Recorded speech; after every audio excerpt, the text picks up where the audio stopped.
the ultimate test of skills and one of the most rewarding experiences in every video game. Whether it's a mini-boss preparing you for what's to come or a full-fledged boss challenging everything you've learned, these encounters are key to pushing players forward, making them feel like they truly mastered the game.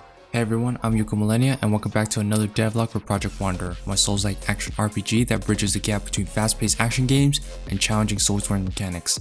Today, we'll be diving into something I've been working on for a while now, bosses. In this video, I'm going to show you how I've designed a mini-boss for Project Wanderer. I'll break down the planning, coding, and thought process behind creating a unique enemy that introduces a new mechanic into the game.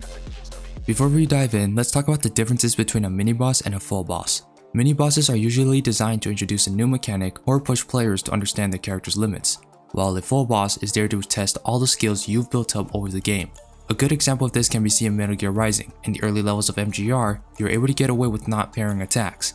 However, when you fight Monsoon, you will be encouraged to parry more attacks and use items other than just your weapon. Sundowner forces players to aim their blade mode slashes rather than just spamming it aimlessly, and Armstrong tests everything from parry, blade mode, and your skill to manage your items accordingly. In this video, we're going to focus on a mini-boss designed to introduce a new mechanic. Luckily, I've built most of my system to be reusable, which makes coding new enemies easier. But there's a lot of unique behavior to code for this specific boss, so let's break it down into two sections. Behavior when the boss is not in combat, and behavior when the boss is in combat. Even though a mini-boss's behavior outside of combat might look similar to regular enemies, there are some big differences. Mini-bosses don't typically spend time investigating every sound or movement like normal enemies do. Instead, they have a much higher perception area, which allows them to enter combat the moment they detect the player. In Project Wanderer, I handled this by using the AI perception component and a float variable that controls the combat radius. Generally, when the player enters the sight perception area, the enemy does not enter the combat state immediately. They usually enter suspicious state, then to an investigation state. The combat radius determines the radius in which the AI can enter combat while in the passive and investigation states. For this mini-boss, I can set the combat radius to a high number, and as soon as the mini-boss detects a player, it will immediately enter the combat state. Unlike full bosses, mini-bosses don't always restrict the player to a set combat zone, but the mini-boss itself needs to stay within the combat area. To handle this, I'm using a target point that acts as an anchor defining the combat zone. If the player leaves the zone, the mini-boss will remain inside and will eventually return to its original position if the player stays out for too long. In the future, I'll make this target point anchor into a blueprint with debug's tool to see the combat zone without the need to run the game to see the combat area. Without restrictions to the player's free movement, the player can use the environment to their advantage, like moving to higher ground where the mini-boss can't reach. Thankfully, I can reuse a lot of the environmental behaviors I've coded for other enemies, and all I need to do is tweak some values. Now, combat is where bosses really come to life. It's what challenges players. Bosses in video games are very different from regular enemies who switch between attacking and strafing very often. This mini-boss can chain multiple attack sequences together in quick succession, forcing the players to stay alert and think quickly. This mini-boss is equipped with a range of attacks, both long range and close range, which are easily customizable thanks to the same AI system I've implemented for other enemies. It helps me quickly add depth to the enemy's moveset without having to start from scratch each time. I'm experimenting with different attack combos that utilize dodging as a way to buffer attacks, which increase anticipation frames, in turn making it hard to deflect.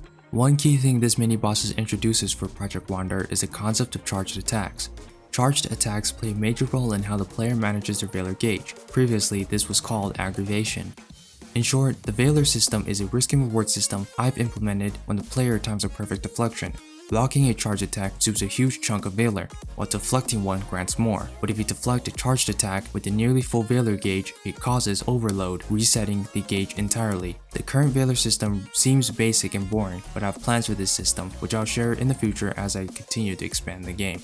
The boss also showcases super armor, seen in many popular games, allowing enemies to tank the damage of attacks without interrupting its current animation. Right now, super armor is showcased when the boss is being attacked. It can cancel a hit reaction animation or a charged attack with super armor applied. However, I'm undergoing some serious reconsideration to how I want to display the use of super armor in the game, as canceling hit reactions may not be the best approach. This mini-boss is still an early prototype. I'll definitely need to polish how overload works, refine charge attacks, and make sure the Valor gauge is clearly displayed to the player. It's important that all these mechanics feel intuitive when the player experiences them in-game. But if you guys have any ideas that might be cool to add or change, please feel free to leave a comment. Over the next 2 months, I'll be working hard to improve not just the boss, but many of the game's core systems. There's a lot of work to do, reworking animations, fixing bugs, and refining the overall combat experience. I'm still planning to release a demo before the end of the year. It'll probably be a combat focused demo as the parkour and other systems are undergoing major revamps. But I'll update this demo as I finish those systems so you can try them out and hopefully we can get a public build that everyone can try. That's it for this devlog. I know I haven't been as active lately. I had a ton of constant changes to my schedule that have slowed things down, but I'm getting back on track and hopefully I can get things straightened out soon. A huge thank you to all of my Patreon supporters for the support. I know there isn't much to offer on my Patreon during this time, but I'm looking to some things that I can do to make the benefits I offer on Patreon worth the support. If any of you guys have any ideas or requests, please send me a DM or leave a comment on this video. And to everyone watching, thank you for sticking around. I really appreciate all the support and expect good things to come for Private Wonder. As always, take care, stay safe, and peace out.